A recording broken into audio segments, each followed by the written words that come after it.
Hello and happy Thursday. Hopefully you took yesterday to take apart that ginkgo leaf and notice the different parts of the plant. What was the coolest thing you saw? Interesting. I thought it was actually unusual that the guard cells that I told you looked like alien lips, the stoma or stomata, they were actually red on that cell diagram, which made them look even more like lips to me. It's an interesting color choice. It's been actually over 24 hours. It's been about 26 hours since I put the celery in the colored water, and let's see what happened. I'm gonna have to hold this up so you can see. Look, that's the side that was in the water, and this is the side that's not in the water. If you hypothesized that the celery would turn blue, good job. Although it's fully not blue, but what part is blue? The tubes, that's right. One of the reasons why people do this experiment with celery is because celery has very clear tubes. And yesterday, we talked about a plant's vascular system. Xylem carry what? Xylem is part of the tube that carries water, yes, and phloem carries the plant's food or sugar. We can clearly see here as water has traveled through the celery. Since my water is no longer clear, but I dyed it a different color, we can see the path that it has traveled. Let's tear it open. I might eat this. It's still fully edible. But you can see there clear tubes that are blue. Clear tubes that are blue. My camera is not so great. It's very clear. It's very at the bottom. It's like that too. As time goes by, my celery is going to get pretty mushy, but it'll still continue to turn blue. Here's the other one.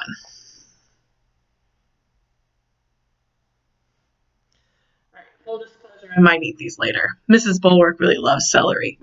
But one thing that I did notice is that I could already see the blue dye going through the celery about less than an hour when I put the celery stalks in. But I didn't film it.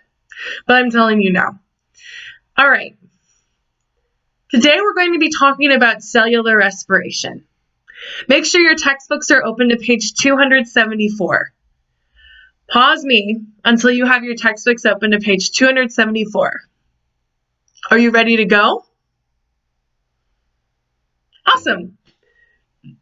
Once food has been made, if you are a plant, or consumed when you are a consumer, what do you do with it? Well, you break it down and you get the energy from the food. You need to be able to take energy from food and use it to release energy. In order to have this happen, we have a process called cellular respiration. Now, when we hear the word respiration, we typically think of breathing, like it's a respiratory disease, or they had a respiratory infection, things to do with the lungs. However, that's not quite the case with cellular respiration. Your textbook says that cellular respiration is a series of chemical reactions that convert the energy in food molecules into a usable form of energy called ATP. ATP is short for adenosine triphosphate, part of the phosphate cycle that we talked about in chapter 13. Don't worry, I'm not going to refer to it as adenosine phosphate. I don't expect you to spell that. I'm going to call it ATP, which hopefully you should know how to spell. Glucose, or sugar molecules, are broken down during cellular respiration. During this, energy is released to make ATP.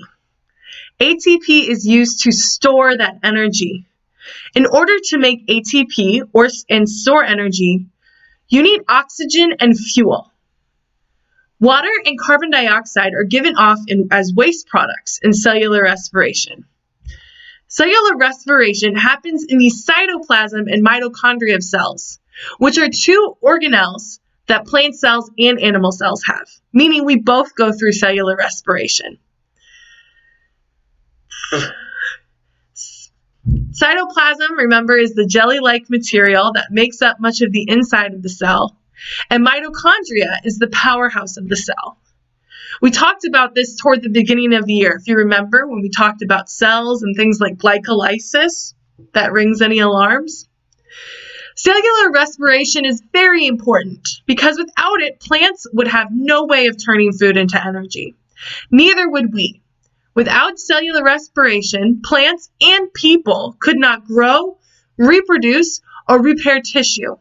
Our brain function would be awful because without energy or food, our brain becomes sluggish and we wouldn't be able to grow as people, and neither would plants. So it's very important. If you look at the top of page 275, you will not only see an adorable koala, but also a couple of tables. If you look at the chemical equation for photosynthesis and the chemical equation for cellular respiration, you may realize that for the most part they contain the same ingredients and that they're the reverse of one another. The products for photosynthesis are the reactants for cellular respiration. Photosynthesis contains light energy and chlorophyll, while cellular respiration produces energy in the form of ATP. But other than that, same ingredients, just flipped. Both processes are super important for organisms on Earth. And as we can see at the circles diagram on the top of page 275, cellular respiration and photosynthesis also have a somewhat cyclical relationship with one another. And that's lesson 1. At this time, you should be able to answer the remaining questions on your section 1 notes. Those are questions 5, 6, and 7.